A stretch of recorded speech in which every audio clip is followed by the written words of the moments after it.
جی students, آپ کی 9th class کی سیکنڈ HOD کلاس میں مطالعہ پاکستان کا پیریڈ ہے اور آج آپ کی سیکنڈ HOD کلاس کا ڈے 14 ہے، اور آپ جانتے ہیں کہ ہم مطالعہ پاکستان میں اپنے چیپٹر نمبر 3 کی ریڈنگ کو مکمل کر رہے تھے، اور آج اس چیپٹر کی ریڈنگ مکمل ہو جائے گی۔ آپ پیج نمبر 83 نکال لیجئے، اپنی بکس کا پیج نمبر 83 نکال لیجئے۔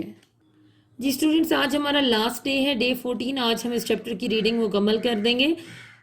تھرڈ پوائنٹ تھا ہمارا زمین کا صحرا میں تبدیل ہو جانا، یعنی ڈی سرٹیفیکیشن۔ Decertification. اللہ تعالیٰ نے پاکستان کو زرخیز زمین کی دولت سے نوازا ہے، لیکن یہ سونا اگلنے والی زمین صحرا میں تبدیل ہو رہی ہے۔ اس کی چند اہم وجوہات درج ذیل ہیں۔ زمین کے کسی ایک ٹکڑے پر بار بار فصلوں کو اگانے سے اس کی زرخیزی کم ہو جاتی ہے، جس سے زمین بنجر ہو کر صحرا میں تبدیل ہو جاتی ہے۔ کھیتوں میں مویشیوں کے زیادہ چرنے سے نباتات جڑوں سے اکھڑ جاتے ہیں، جس سے زمین صحرا میں تبدیل ہو جاتی ہے۔ کاشت کے ناقص طریقوں کا استعمال، جنگلات کا کاٹنا اور تیزی سے بڑھتا ہوا زمینی کٹاؤ بھی زمین کو صحرا میں تبدیل کرنے کا باعث بنتے ہیں۔ سیم و تھور اور تیزی سے بڑھتی ہوئی انسانی آبادی بھی قدرتی زمین کو صحرا میں تبدیل کرنے کا باعث ہے۔ جنگلات کو کاٹ کر عمارتیں، کارخانے اور سڑکیں بنانے سے قدرتی زمین ختم ہو جاتی ہے۔ قدرتی زمین کی مناسب دیکھ بھال نہ ہونے سے بھی زمین صحرا میں تبدیل ہو جاتی ہے۔ ماحولیاتی آلودگی اور اس کی اقسام۔ Environmental pollution and its types. Environmental pollution and its types. آلودگی، صاف ستھرے ماحول میں ایسے مضر اجزاء کا شامل ہو جانا۔ صاف ستھرے ماحول میں ایسے مضر، یہ زیر اس میں غلط ڈالی ہوئی ہے، ایسے مضر اجزاء کا شامل ہو جانا جو اس کی قدرتی حالت کو تبدیل کر دیں، آلودگی کہلاتی ہے۔ صاف ستھرا ماحول تمام جانداروں کی صحیح نشو و نما کے لیے ناگزیر ہے، یعنی بہت ضروری ہے۔ جیسے جیسے انسانی آبادی میں اضافہ ہو رہا ہے، اسی تناسب سے اس کی ضروریات زندگی بڑھتی جا رہی ہیں، جس سے ماحولیاتی آلودگی جیسے مسائل جنم لے رہے ہیں۔ ماحولیاتی آلودگی کی اقسام۔ آپ کو یاد ہوگا کل ہم یہ کوسچن پڑھ چکے ہیں، لیکن ریڈنگ آج کر رہے ہیں، تو چلیں آپ کی ریویژن ہو جائے گی۔ فضائی آلودگی، آبی آلودگی، زمینی آلودگی اور شور کی آلودگی۔ فضائی آلودگی، صاف ہوا کرۂ ارض پر بسنے والی جملہ مخلوق کے علاوہ نباتات کے لیے بھی اشد ضروری ہے، لیکن موجودہ دور میں صاف ہوا کا حصول دن بدن مشکل ہوتا جا رہا ہے۔ فضائی آلودگی کی چند اہم وجوہات درج ذیل ہیں۔ نمبر 1 ہے دھواں۔ اس میں فیکٹریوں، گھروں، ٹرانسپورٹ، اینٹوں کے بھٹوں، آگ اور سگریٹ وغیرہ کا دھواں شامل ہے۔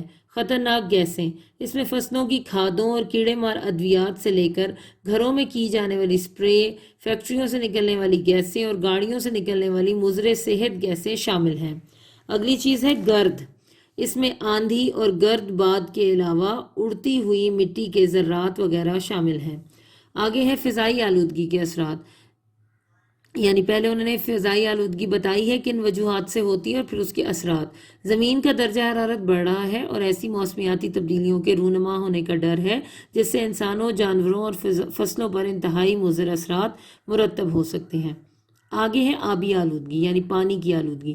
ہوا کی طرح پانی بھی زندگی کے لیے لازم ہے، اگرچہ کرۂ ارض کا 3/4 حصہ پانی سے ڈھکا ہوا ہے، لیکن ایک اندازے کے مطابق اس میں سے صرف 3% پانی انسانی استعمال کے لیے دستیاب ہے۔ یہ پانی بھی دن بدن خراب ہوتا جا رہا ہے، جس کی چند اہم وجوہات درج ذیل ہیں۔ گھروں اور انڈسٹری کا استعمال شدہ آلودہ پانی دریاؤں اور نہروں میں ڈالا جاتا ہے، جو کہ فصلوں کے علاوہ آبی حیات کے لیے بھی تباہ کن ہے۔ آبی حیات یعنی جو جاندار پانی میں رہتے ہیں ان کے لیے۔ سیوریج سسٹم کے ذریعے گھروں کا آلودہ پانی زیر زمین جذب ہو کر صاف پانی کو خراب کر رہا ہے۔ نالیوں کا پانی دریاؤں اور نہروں میں شامل ہو کر اسے خراب کر رہا ہے۔ فصلوں پر سپرے کی جانے والی زہریلی دوائیاں زمین میں جذب ہو کر زیر زمین پانی کو آلودہ کر رہی ہیں۔ سیوریج سسٹم کے ذریعے گھروں کا آلودہ پانی زیر زمین جذب ہو کر صاف پانی کو خراب کر رہا ہے، زیر زمین جذب ہو کر۔ نالیوں کا پانی دریاؤں اور نہروں میں شامل ہو کر اسے خراب کر رہا ہے۔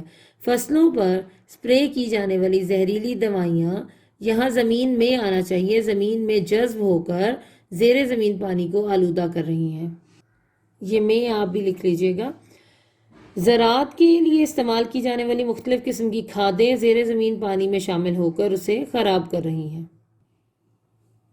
آبی آلودگی کے اثرات۔ آبی آلودگی کے باعث بیماریوں میں تیزی سے اضافہ ہو رہا ہے۔ ہیضہ، ہیپاٹائٹس، ٹائفائڈ، جلد اور آشوب چشم، یعنی یہ جو آنکھ خراب ہو جاتی ہے، چشم آنکھ کو کہتے ہیں، آشوب چشم آنکھ کی جو بیماری ہوتی ہے کے علاوہ ایسی ہی بہت سی دوسری بیماریوں کی وجہ سے مریضوں کی تعداد روز بروز بڑھتی جا رہی ہے۔ آبی آلودگی انسانوں کے ساتھ ساتھ آبی مخلوق کے لیے بھی خطرناک ہے، جس سے ماہی گیری کے شعبے سے وابستہ افراد کی آمدنی متاثر ہونے کا ڈر ہے۔ آگے ہے زمینی آلودگی۔ اس آلودگی کی بڑی بڑی وجوہات درج ذیل ہیں: گھریلو اور فیکٹریوں کے استعمال شدہ پانی کا پھیل جانا، فصلوں پر اسپرے اور کھاد کا استعمال، قدرتی آفات جیسے زلزلے، سیلاب وغیرہ، سیم و تھور، گھریلو اور صنعتی کوڑا کرکٹ کا جمع ہو جانا۔ زمینی آلودگی کے اثرات۔ زمینی آلودگی سے خوراک کی قلت کا شدید خطرہ ہو سکتا ہے۔ تیزی سے بڑھتی ہوئی زمینی آلودگی فصلوں، جنگلات اور جنگلی مخلوق کے لیے بڑی نقصان دہ ہے۔ شور کی آلودگی۔ غیر ضروری اور ناخوشگوار آواز شور کہلاتی ہے۔ بسوں، ویگنوں، کاروں، رکشاؤں، جہازوں، ریل گاڑیوں، ڈھول، ڈرموں، پھیری والوں، لاؤڈ سپیکروں، مختلف قسم کے ہارنوں، مشینوں اور دیگر مختلف اقسام کا ایسا ہی شور روز بروز ماحول کی آلودگی میں اضافہ کر رہا ہے۔ یہ آلودگی دیہاتوں کی نسبت شہروں میں زیادہ پائی جاتی ہے۔ شور کی آلودگی کے اثرات۔ شور ہمارے سننے، سوچنے اور کام کرنے کی صلاحیت کو متاثر کرتا ہے۔ شور کی آلودگی سے انسانی صحت پر بہت برے اثرات مرتب ہو سکتے ہیں، مثلاً ہائی بلڈ پریشر، بے چینی، چڑچڑاپن اور سر درد وغیرہ۔ تو اسٹوڈنٹس، یہاں تک جو آپ نے ریڈنگ ابھی کی ہے، یہ کوسچن آپ کل پڑھ بھی چکے ہیں، آپ کی ریویژن ہو گئی۔ آج ہم آگے بھی پڑھیں گے، اس چیپٹر کو آج ہم نے کمپلیٹ کرنا ہے۔ پانی، زمین، نباتات اور جنگلی حیات کو درپیش مشکلات۔ پانی کے بے دریغ استعمال سے زیر زمین پانی کے ذخائر میں کمی ہو رہی ہے، جس سے مستقبل میں پانی کی عدم دستیابی جیسے مسائل پیدا ہو سکتے ہیں۔ آبپاشی اور فصلوں کی کاشت کے روایتی اور پرانے طریقوں سے پانی کا ضیاع ہو رہا ہے۔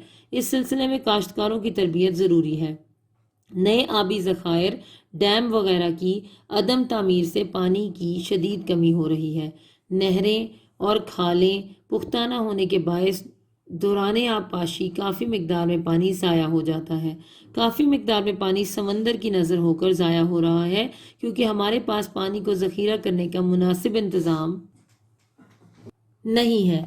آگے ہے زمین۔ ہمارے ملک کی آبادی میں تیزی کے ساتھ اضافہ ہو رہا ہے، جبکہ زیر کاشت رقبے میں کمی ہو رہی ہے۔ سیم و تھور کی وجہ سے ہماری زمین کی زرخیزی بری طرح متاثر ہو رہی ہے۔ زمین کو پرانے اور روایتی طریقوں سے کاشت کیا جا رہا ہے، جس سے فصل کی اوسط میں اضافہ ممکن نہیں۔ زمین پر بار بار ایک جیسی فصلیں اگانے سے زمین کی زرخیزی کم ہو رہی ہے۔ صنعتی اور گھریلو استعمال شدہ مواد ہماری زمین کی صلاحیتوں کو متاثر کر رہا ہے۔ آگے ہے نباتات۔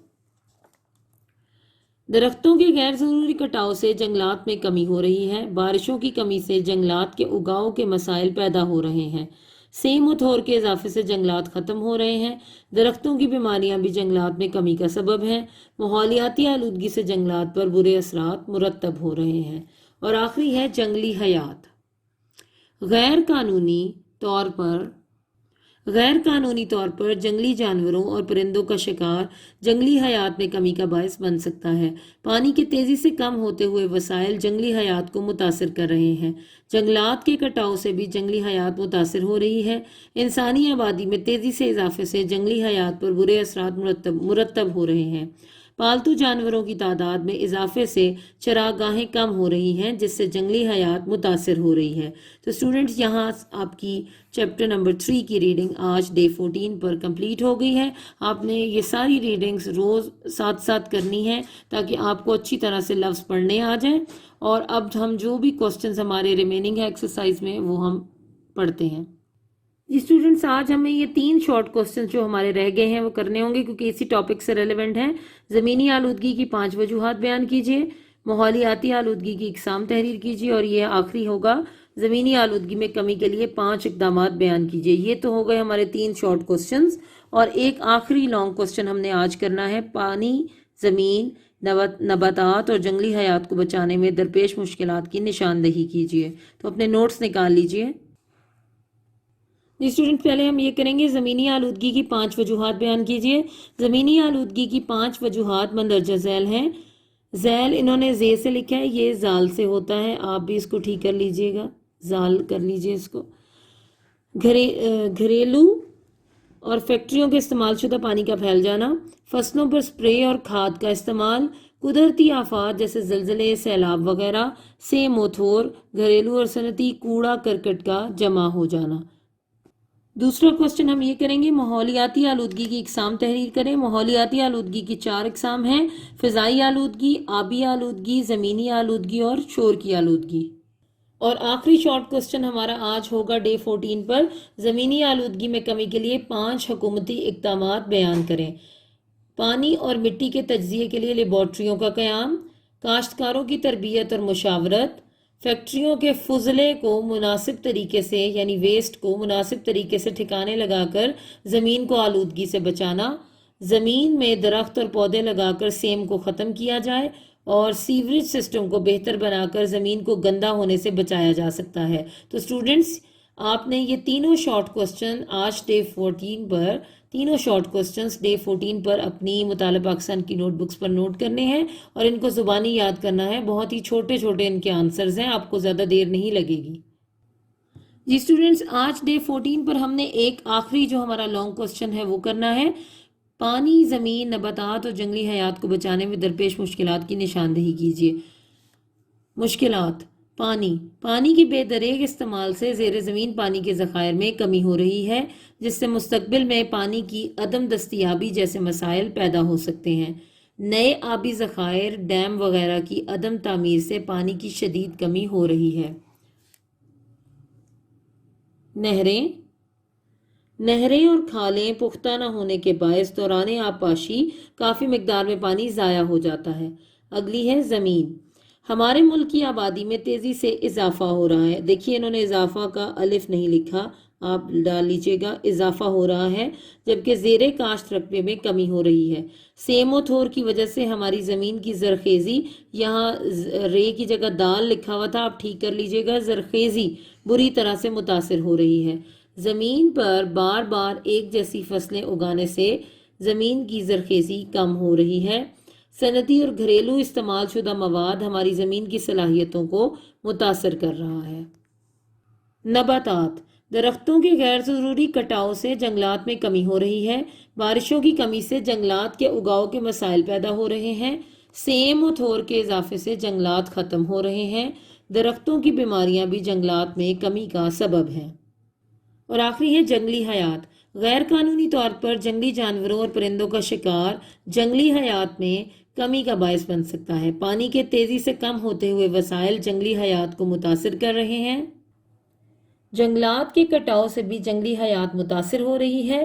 اور آخری پوائنٹ ہے انسانی آبادی میں تیزی سے اضافے سے جنگلی حیات پر برے اثرات مرتب ہو رہے ہیں. تو اسٹوڈنٹس، آپ نے آج ڈے 14 پر تھوڑا زیادہ کام کرنا ہے. آپ نے اپنے 3 شارٹ کوسچنز اور ایک یہ لانگ کوسچن اپنی مطالعہ پاکستان کی نوٹ بکس پر نوٹ کرنا ہے اور اس کو زبانی یاد کرنا ہے. جی اسٹوڈنٹس، ہم اپنا پورا چیپٹر کمپلیٹ کر چکے ہیں. اس کی ریڈنگ ہم نے ساری کی ہے. تمام سوالوں کے جواب آپ کو پڑھا دیے ہیں، شارٹ کوسچنز کے بھی اور لانگ کوسچنز کے بھی. اب آپ نے ان کو روز کا روز یاد کر لینا ہے. اور اب آپ کی ایکسرسائز میں ریمیننگ یہ پورشن رہ گیا ہے. کچھ یہ ملٹیپل چوائس کوسچنز ہیں، ایک یہ میچ دا کالمز ہے اور یہ فل ان دا بلینکس ہے. چونکہ ہم سارے چیپٹر کی ریڈنگ کر چکے ہیں تو ہماری یہ خواہش ہے کہ یہ پورشن آپ خود حل کریں اور کر کے لے آئیے گا. جب آپ اسکول آئیں گے تو اس کو کلاس میں ڈسکس کر لیا جائے گا کہ آپ نے ٹھیک لکھا ہے اور ٹیچر آپ کو دوبارہ کروا دیں گے. تو اس طرح آپ کا سیکنڈ HOD کلاس میں کلاس 9 کا مطالعہ پاکستان کا سیکنڈ HOD کلاس کا ٹارگیٹ کمپلیٹ ہو گیا. تو عزیز طلبہ، یہ جو ہماری سیکنڈ HOD کا یہ سبق تھا، یہ 14واں دن آپ کا لاسٹ دن تھا. تو اس حوالے سے میں آپ سے گزارش کروں گا کہ جتنا کچھ آپ کو اس HOD میں پڑھایا گیا ہے اس کی آپ دہرائی کریں گے اور جو کام آپ کی نوٹ بک کے اوپر لکھنے والا ہے آپ اس کو نوٹ بک کے اوپر لکھیں گے. ہاں اسٹوڈنٹس، آج ڈے 14 ہے اور ڈے 14 میں آپ نے جو کام کرنا ہے وہ ریویژن کرنی ہے. یعنی کہ جتنا بھی سلیبس آپ کو کرایا گیا ہے چاہے اس میں آبجیکٹیو ہے یا تفصیلی سوالات ہیں، ان کو آپ نے گھر بیٹھ کر بڑے اچھے طریقے سے ان کو آپ نے ریوائز کر لینا ہے، یاد کرنا ہے، اور یہ جو آبجیکٹیو آپ کو پڑھایا گیا ہے وہ بھی آپ نے تیار کرنا ہے۔ اس کے ساتھ ساتھ جو آپ نے چیپٹر 4 کے تفصیلی سوالات پڑھے ہیں وہ بھی آپ نے تیار کر لینے ہیں۔ شکریہ۔ جی، ایچ او ڈی کے دوسری ایچ او ڈی کے 14ویں دن جو آپ کا لاسٹ ورکنگ ڈے ہے، اس میں ہم حدیث نمبر 7 کا جو ترجمہ اور مشکل الفاظ یاد کیے تھے، آئیں ذرا چلتے ہیں اس کی تشریح کی طرف۔ جی، تو اس حدیث کا جو موضوع ہے وہ یہ ہے کہ چھوٹوں پر رحم کرنا اور بڑوں کی عزت کرنا۔ اس کے 2 پوائنٹ ہم پڑھیں گے۔ نمبر 1 چھوٹوں پر رحم، نمبر 2 بڑوں کا احترام۔ جی، زمانے جاہلیت میں بچوں پر ظلم کیا جاتا تھا، خصوصاً بچیوں کو زندہ مٹی میں دبا دیا جاتا، لیکن اسلام نے بچوں اور بچیوں کے ساتھ اچھا سلوک کرنے کا حکم دیا ہے۔ اللہ کے نبی صلی اللہ علیہ وسلم نے فرمایا کہ جس گھر میں کسی یتیم بچے کی پرورش کی جا رہی ہو تو وہ گھر تمام گھروں سے اچھا ہے۔ آپ نے فرمایا بچے اللہ تعالیٰ کے باغ کے پھول ہیں۔ چونکہ سوچ اور فکر کے لحاظ سے بچے کمزور ہوتے ہیں، پختہ نہیں ہوتے، اور اکثر اوقات ان سے غلطیاں ہوتی رہتی ہیں، تو بڑوں کو چاہیے کہ انہیں پیار اور محبت کے ذریعے سمجھائیں۔ نبی پاک صلی اللہ علیہ وسلم کے محبت اور عشق کی تعلیم دیں، نماز پڑھنے اور شریعت اسلامی کی پیروی کرنے کا طریقہ سکھائیں، ان کی غلطیوں اور خطاؤں سے درگزر کریں۔ یہ تو ہو گیا چھوٹوں پر رحم کرنا۔ حدیث کا دوسرا حصہ بڑوں کا احترام کرنا۔ اسلام میں بزرگوں کے احترام اور ادب کا حکم دیا گیا ہے۔ قرآن مجید میں والدین کے ساتھ حسن سلوک کا کئی بار ذکر فرمایا گیا ہے۔ چھوٹوں کو چاہیے بڑوں کی باتوں کو مانیں، ان کی بات کے اوپر اپنی بات کو جو ہے وہ مقدم نہ رکھیں۔ ہاں، اگر وہ قرآن اور سنت کے خلاف کو حکم دیں تو اس کو ماننا ہمارے لیے ہرگز لازمی نہیں ہے۔ باقی ہر وہ حکم جو قرآن اور سنت کی روشنی میں ہو، جس سے اللہ اور رسول ناراض نہ ہوں، وہ حکم ہمارے لیے ماننا بہت لازمی ہے۔ اس کے علاوہ راستے میں آنے جانے والے بزرگوں کو جو عمر میں بڑے ہوں ان کو السلام علیکم ورحمۃ اللہ کہیں۔ بزرگوں کے لیے مجلس میں جگہ بنائیں، ان کو بیٹھنے کے لیے جگہ دیں۔ اگر آپ بس یا ریل گاڑی وغیرہ میں سفر کر رہے ہیں تو عمر میں کوئی بڑا شخص آ جاتا ہے، کوئی خاتون آ جاتی ہے، تو اٹھ کر ان کو جگہ بنا کر اس جگہ کے اوپر ان کو بٹھائیں۔ عمر رسیدہ جو شخص ہوتا ہے، اللہ کی بارگاہ میں بھی اس کا مقام اور مرتبہ بلند ہو جاتا ہے، اس لیے ہمیں بھی اپنے بزرگوں کا ادب اور احترام کرنا چاہیے۔ خاص طور پر ہمارے جو ماں اور باپ ہیں، دادا دادی، نانا نانی، اور ہمارے جو اساتذہ کرام ہیں، ان کا احترام تو اور بھی زیادہ ہمارے اوپر لازمی ہو جاتا ہے۔ اس حدیث کا عملی زندگی سے تعلق کیا ہوا جی؟ مختصراً میں آپ کو بتا دوں کہ اس حدیث کا عملی زندگی سے تعلق یہ ہے کہ ہم اپنے چھوٹوں پر رحم کریں، اور چھوٹوں کا یہ حق بنتا ہے کہ وہ عمر میں جو بڑے ہیں ان کی عزت اور ادب کے ساتھ پیش آئیں اور ان کی عزت اور ادب کریں۔ والسلام علیکم ورحمۃ اللہ وبرکاتہ۔